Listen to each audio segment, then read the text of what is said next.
বুধিয়ক কাউৰী।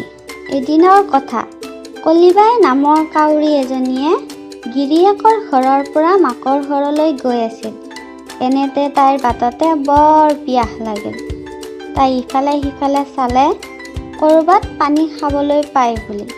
তেনেকৈ বিচাৰি থাকোঁতে এঘৰ মানুহৰ ঘৰৰ পিছফালে তাই এটা কলহ দেখা পালে।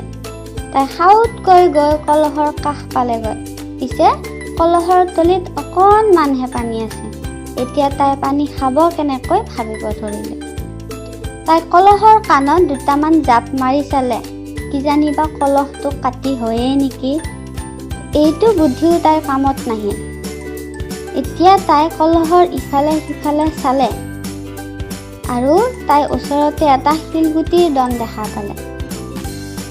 তাই উৰি গৈ শিলগুটিৰ দমৰ পৰা ঠোঁটেৰে এটা এটাকৈ শিলগুটি আনি কলহত ভৰাব ধৰিলে।